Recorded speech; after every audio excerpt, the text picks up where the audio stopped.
सकते हैं जी, आपसे? गुरु दीक्षा तो बात अलग है। पहले अपने भाव को ये दृढ़ करो, किसी एक भरोसे पे हो। ये भक्ति मार्ग जो है भरोसे से चलता है।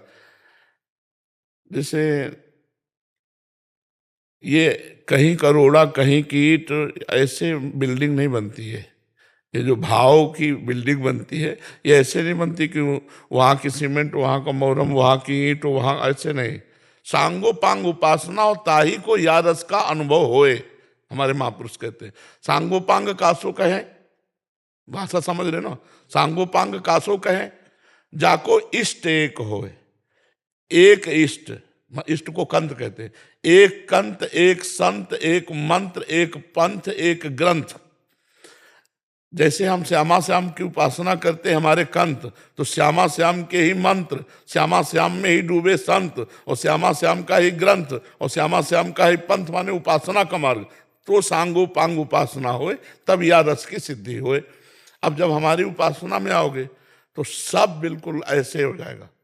सूदो चले आपने धर्म, रसकन सो प्रीतम का है। इसलिए काफी समय तक सत्संग करो। हम बात सबकी करते हैं। महापुरुषन ने सब रस गायो, यह देखनो है कि उनको हियो कहाँ ठहरानो, ताको गहनो। समझ पा रहे हो? महापुरुषन ने सब रस गायो, लेकिन देखनो ये है कि उनको हियो कहाँ ठहरानो, ताको गहनो। जहां हियो ठहरानो, ताको गहनो। तो जब हमारे से दीक्षा लेने की बात आएगी तो आपको पहले ये देखना है कि इनका उपासना का स्वरूप क्या है, इनका क्या तरीका है, कौन से मार्ग के प्रतीक हैं, क्या उद्देश्य है। ऐसे से ऐसा किसी को गुरु नहीं बनाना चाहिए। प्रवचन सुनकर गुरु नहीं बनाना चाहिए, क्योंकि प्रवचन तो सार्वजनिक हो रहा है। इनका मन कहाँ लगा है, इनकी उपासना क्या है, इनकी पद्धति क्या है। संतों के बीच में बैठो, साधकों से मिलो, बातचीत करो। वर्ष भर जब ये पता चल जाए कि आप हाँ ठीक है, तब गुरु दीक्षा लेनी चाहिए। सहसा गुरु नहीं बना, और जब गुरु बना ले तो फिर गुरु साक्षात पर ब्रह्म, तस्मै श्री गुरुवे नमः। चाहे जैसे अब हमारे पर ब्रह्म परमात्मा हो, अब उसके आगे हम नहीं देखेंगे कि कोई गुण है या दोष। हमारे पर ब्रह्म परमात्मा पर तब जब पहले मन मिले, इष्ट मिले, भजन रसरीति मिले, और समझ में आ जाए मैं कृतकृत्य हो गया, और वो जो बोले सो मान ले, तो बात फिर चल जाएगी, फिर चल जाएगी। स्वामी राम सुखदास जी यही कहते थे, कंठी बंधवाने से कोई गुरु या शिष्य थोड़ी हो जाता, बात मानने से होता है। मान लो मेरी बात मान लो, स्वामी जी ये कहते थे, बात मान लो, वही गुरु शिष्य हो गया। स्वामी जी ने एक को भी कंठी नहीं बांधी, कहते थे बात मान लो मेरी, तो वाणी गुरु है, वाणी गुरु है। हाँ, बात मानने की आज्ञा समन सुसाहिब सेवा। अपने जिन महापुरुषों को हमने अपना माना, यदि हम उनकी आज्ञा का पालन कर रहे हैं तो उनके शिष्य ही हैं, और उनकी आज्ञा का पालन नहीं कर रहे तो फिर भेष भी ले लो तो बेकार है। महाराज जी कृष्णम वंदे जगत गुरु, तो अभी तक हम वही मानते हैं कृष्ण। अच्छा ये बताओ, कृष्ण भगवान तुमको डांटने आएंगे? हमको चाहिए माँ के समान गुरु, जो हमें डांट भी सके और हमें हाथ पकड़कर प्रभु के तक ले भी सके। अब जैसे देखो, भगवान को भोग लगाओ, उत्तम बात है। वो ना ये नहीं बताएंगे कि नमक इसमें कम है, आज चीनी ज्यादा डाल दी, आज सब्जी में अमुक, वो नहीं बताएंगे। लेकिन संत को पवाओ, फिर पूछोगे तो बता देंगे भाई आज ऐसा ऐसा रहा। तो संत के प्रथम भगति संतन कर संगा, दूसरी रतिमम कथा प्रसंगा, और गुरुपद पंकज सेवा तीसरी भक्ति अमान। गुरु कौन है? हरि है, कृष्ण है।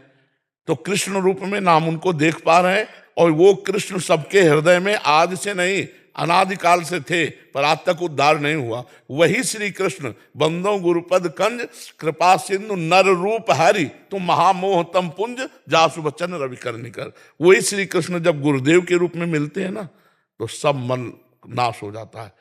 इसीलिए भगवान स्वयं आज्ञा करे, मोते अधिक गुरु ही जिए जानी, हृदय में मेरे से भी अधिक गुरुदेव को समझे। तो श्री कृष्ण हमको डांटेंगे नहीं, श्री कृष्ण हमको प्रगट में आकर के समझाएंगे नहीं, लेकिन श्री कृष्ण जब प्रगट गुरु रूप रख लेंगे तब फिर वो हमको डांटेंगे भी, दंड विधान भी कर देंगे, और हमको समझाएंगे भी, और उनकी दृष्टि में दृष्टि मिलाकर हम बात भी कर पाएंगे। अगर केवल भावात्मक गुरु की बात ही होती तो श्री कृष्ण जी को क्या किसी गुरु की जरूरत है? लेकिन क्या भावात्मक गुरु माने या संदीपनी जी को गुरु माना? संदीपनी जी। संदीपनी जी को प्रगट, हम पहले भगवान को गुरु माने और भगवान से प्रार्थना करें कि हमें आप अपने उस रूप में ले जाओ जहां प्रगट रूप में गुरुदेव बनाने से हमारा कल्याण हो जाएगा। बिना प्रगट गुरुदेव के चाहे शिव बिरंच सम होई, गुरु बिनु भवनिधि तरे न कोई। तो बिना गुरु के तो, अब जैसे हम आपको उपदेश कर रहे हैं, आपको सब कर रहे हैं, लेकिन जो अपने गुरुदेव के सामने जाते हैं ना, तो ऐसे ऐसे महसूस होता है अंदर से कि जैसे हम अपने बिल्कुल भगवान के सामने आए हैं और बिल्कुल जाते ही एकदम पूरा शरीर कंपायमान हो जाता है, मेरे परब्रह्म परमात्मा विराजमान, साष्टांग दंडवत। और जब उनकी दृष्टि पड़ती तो ऐसा लगता है मतलब कि हमारा राज्याभिषेक हो गया। जैसे किसी का राज्याभिषेक हो ना आनंद में, तो जब गुरुदेव मुस्कुरा के देख लिए तो ऐसा लगा कि सब कुछ मिल गया।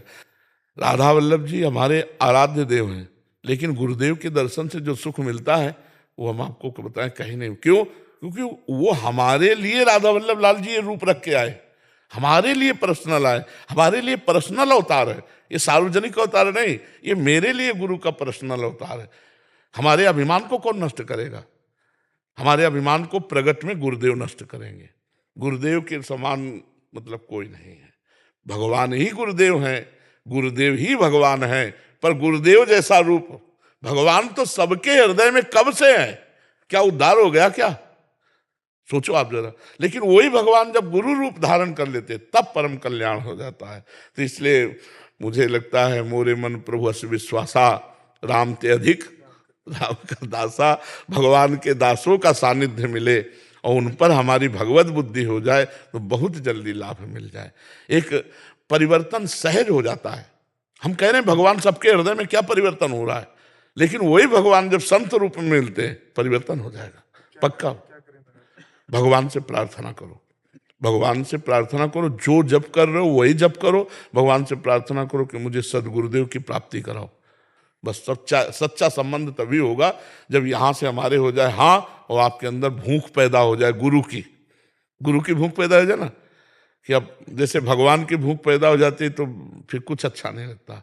ब्रह्मादिक के भोग सब विषम लागत ताए, नारायण ब्रज चंद की लगन लगी है जाए। नहीं खान पान ते भावे है, नहीं कोमल वसंत सुहावे है, सब विषय लगे ते खारा है, हरियासिक का मग्न आ रहा है। ऐसे गुरुदेव का विरह सतावे कि हे गुरुदेव आपके बिना चैन नहीं पड़ रहा, कहाँ हो, किस रूप में हो, मुझे मिल जाओ, या तो मुझे पकड़ लो या अपने पास बुला लो, दो में एक बात कर लो। तो ये भगवान से प्रार्थना करो, वो सब सजा देंगे, वो सब बना देंगे।